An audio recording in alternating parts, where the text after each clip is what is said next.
Sarif Hidayat, 50 tahun, pemilik Indikos, sempat melihat gelagat aneh remaja berinisial FF, 16 tahun, sebelum kekasih Irna Kula Murni, 23 tahun, ditemukan tewas mengenaskan. Keduanya cekcok di salah satu kamar Indikos di Ciracas, Jakarta Timur, Jumat 12 September 2025, sekitar pukul 1.00 waktu Indonesia Barat. FF sempat ditegur, teman korban yang juga penghuni Indikos. FF diusir. Peristiwa tersebut terjadi pada dini hari ketika warga sekitar sudah terlelap sehingga tidak ada yang menghentikan maupun menanyakan alasan pelaku berjalan tergesa-gesa. Sarif mengatakan setelah terlibat pertengkaran, pelaku sempat kembali terlihat datang ke unit Indikos korban pada Jumat 12 September sekitar pukul 11.00 waktu Indonesia Barat sebelum korban ditemukan tewas. Tetapi penghuni Indikos yang melihat pelaku tidak menaruh curiga karena mengetahui bahwa korban dengan pelaku menjalin hubungan asmara sehingga tidak menegurnya. Korban ditemukan pada Jumat 12 September sekitar pukul 10.00 waktu Indonesia Barat. Salah satu penghuni Indikos ingin memastikan kondisinya, mendapati korban sudah tidak bernyawa dalam posisi telungkup di atas kasur. Hasil pemeriksaan sementara jajaran Satreskrim Polres Metro Jakarta Timur dan unit Reskrim Polres Ciracas menunjukkan adanya luka memar pada leher, wajah, dan tangan. Pelaku diamankan oleh unit Reskrim Polres Ciracas pada Sabtu 13 September 2025 dan saat ini masih menjalani pemeriksaan lebih lanjut di Satreskrim Polres Metro Jakarta Timur.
Temannya ini pulang kerja, itu posisi sudah tertelungkup, tertutup selimut, tapi dari tengkuk ke bawah, gitu kan.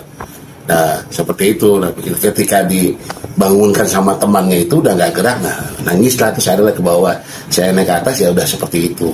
Karena kebetulan Pak RT sebelah rumah, saya lapor Pak RT tolong ini ada kejadian ini meninggal di tempat saya. Nah, akhirnya beliau koordinasi dengan aparat setempat. Keterangan dari teman-teman samping kosnya Pak, sempat kedengar ada atau ngelihat siapa gitu beberapa saat sebelum ditemukan biasa? Kalau dari temannya, hari Kamis malam Jumat itu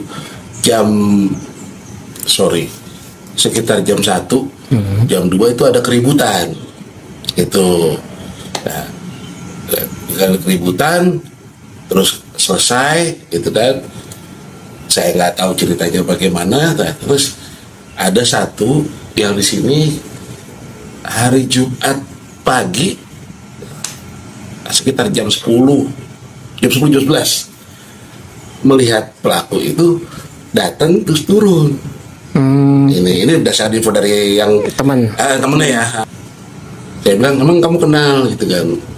Oh ya, saya kenal mukanya Pak gitu. Kenal mukanya gitu kan, karena beberapa kali ketemu gitu kan.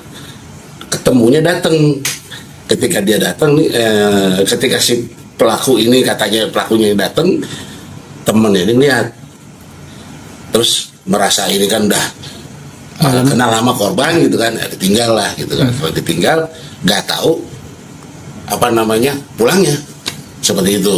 Download Tribun X sekarang, menghadirkan lokal menjadi Indonesia.